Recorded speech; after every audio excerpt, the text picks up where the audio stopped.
सो hi everyone, क्या हाल है आप सभी के। उम्मीद है काफी अच्छे होंगे। तो आज से हम हमारे चैनल जो कि आपका अपना है डेट इज प्लाज्मा डिजिटल, उस पर एक नई सीरीज की शुरुआत करने जा रहे हैं। इस सीरीज में हम काफी सारे हॉट टॉपिक्स लेंगे और उसको एकदम आसान भाषा में आप तक डिलीवर करने का प्रयास करेंगे। हॉट टॉपिक्स अपने हो गए जैसे कि हाउ जियो बीट्स एयरटेल, जिसके कारण आज आप इतना सस्ता इंटरनेट प्राप्त कर रहे हैं।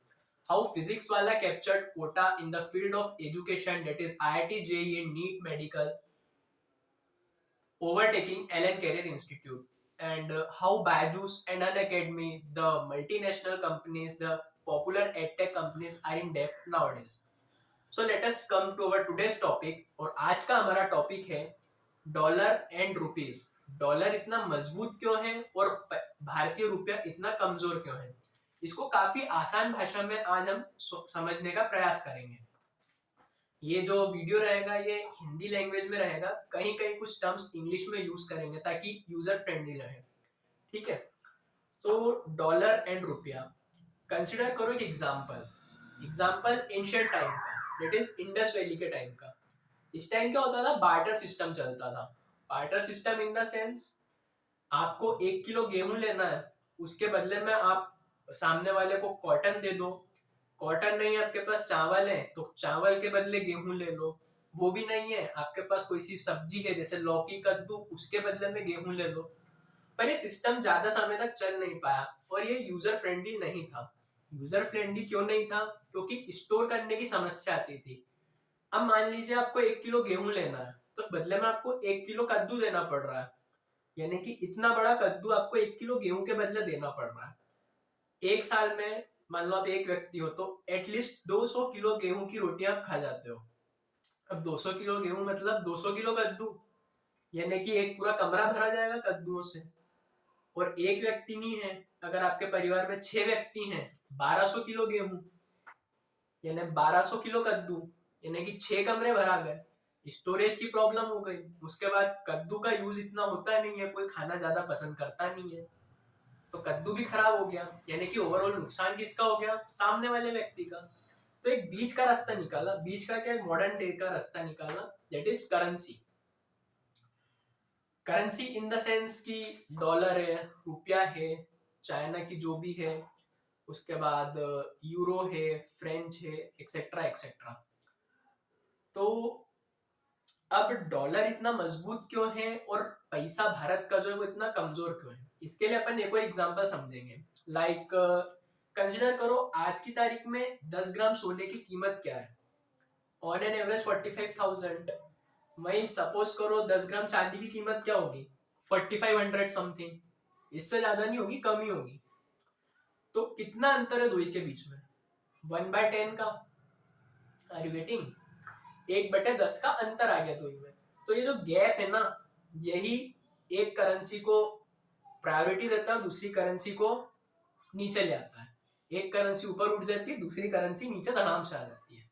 तो ऐसा ही है डॉलर के साथ भी और इंडियन रुपीस के साथ भी।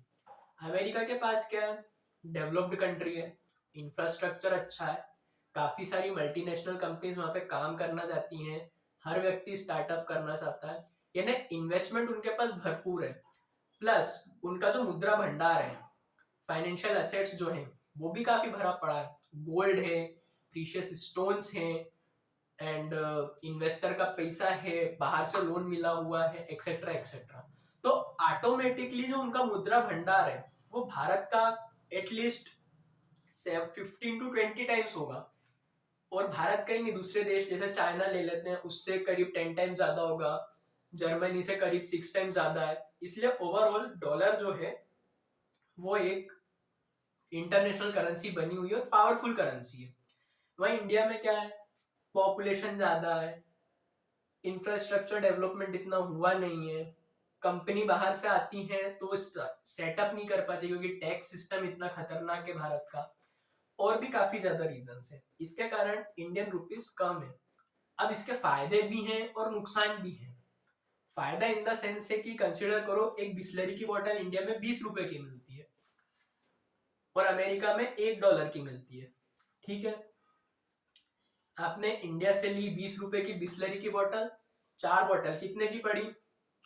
80 रुपए की। ये 4 बॉटल आप अमेरिका में जाके बेच दो, कितने डॉलर कमा लोगे? $4।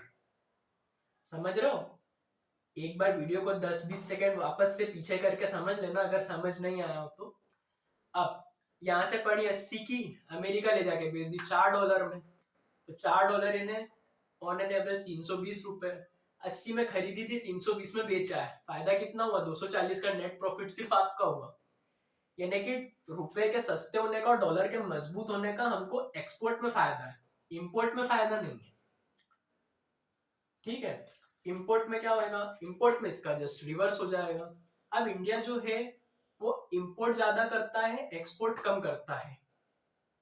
हम ट्रेड डेफिशिएंट कंट्री हैं, हमारे पास इतने रिसोर्सेस नहीं है कि हम दूसरों को एक्सपोर्ट कर सके। हाँ, कुछ चीजों में जैसे गेहूं हो गया, खाने की चीजें हो गई एक्सेट्रा, वो हम भले एक्सपोर्ट कर देते हैं, पर जो मेजोरिटी सेक्टर है जैसे mobile phone, telecommunication, instruments, radars etcetera etcetera, ये हमको इंपोर्ट करने पड़ते हैं। इंपोर्ट करते हैं ऑब्वियस सी बात है, थोड़ा सा महंगा पड़ता है हमको, क्योंकि हम एग्जाम्पल में समझ चुके हैं। अब इसका रास्ता क्या है? इसका रास्ता यही है कि मोदी जी अभी निकाल रहे हैं जो भी है। अब आपके मन में एक ख्याल आ रहा होगा कि चलो ठीक है, ये सब मैंने बताया, अच्छी बात है, पर फिर भी डॉलर को ही क्यों इतना मानते हैं? यूरोपियन नेशंस जो हैं या फिर रशिया हो गया, ये भी तो बहुत ज्यादा डेवलप्ड कंट्रीज हैं, इनकी करेंसी को इतना क्यों नहीं माना जाता? ये इसलिए नहीं माना जाता है क्योंकि जब सेकेंड वर्ल्ड वॉर एंड हुआ था, एंड कोल्ड वॉर भी जब एंड हो गया था 1991 में, अमेरिका एक सुपर पावर के रूप में बाहर आया था। तो जो पावरफुल आदमी रहता है उसकी बात सुनी जाती है।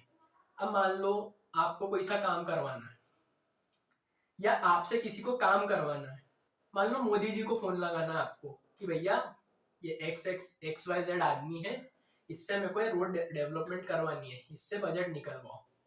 मोदी जी का आपको फोन आता है, आएगा नहीं वैसे, पर हम कंसिडर कर रहे हैं, अगर मोदी जी का आपको फोन कॉल आ जाता है तो आप हाँ सर हो जाएगा ये वो, फटाफट एक फोन कॉल पे सारा काम कर दोगे उनका। पर भाई राहुल जी का फोन आता है, आप टरका दोगे कि क्या है, सत्ता वत्ता है नहीं, मांगने आ जाते हैं वोट, काम धंधा कुछ है नहीं इनके पास 5 साल। मतलब इंटेंशन नहीं राहुल जी को डिफेम करने का, बट ऐसा होता है ना। ऐसा क्यों होता है? क्योंकि मोदी जी के पास पावर है, राहुल जी के पास पावर नहीं है। जैसे अमेरिका के पास पावर है, उसके पास डिफेंस सेक्टर में देख लो या फिर कोई से भी सेक्टर में देख लो, इंडस्ट्री वहां पे बहुत अच्छी है, डिफेंस सिस्टम उनका बहुत अच्छा है। इसराइल का डिफेंस सिस्टम ज्यादा अच्छा है as compare to America, but America के पास ओवरऑल अच्छा ही है, यानी ओवरऑल पावरफुलनेस है। तो इसके लिए ही डॉलर जो है वो इंडियन रुपीज से ज्यादा है। तो इस वीडियो को हम यही समाप्त करेंगे। आई होप आपको समझ में आया होगा, मैंने काफी ज्यादा आसान भाषा में समझाने की कोशिश करी थी, और ये मेरा पहला वीडियो था इस टॉपिक पे या फिर इस सीरीज का वीडियो। तो आने वाले जो वीडियोस होंगे उसमें आपको काफी क्वालिटी बेटर होती हुई दिखाई देगी, और अच्छा एक्सप्लेनेशन देने की कोशिश करूंगा। अगर आपको ये वीडियो अच्छा लगा हो तो कमेंट सेक्शन में हमें बताएं।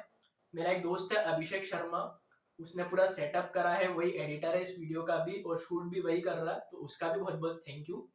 एंड आप अगले टॉपिक्स बताएं कि हम किस पे वीडियो बनाएं, और अगर आपको अच्छा लगा हो तो इसे शेयर करें। आपके एक शेयर से हमको बहुत मोटिवेशन मिलेगा, समझ रहे हो ना? ठीक है, धन्यवाद।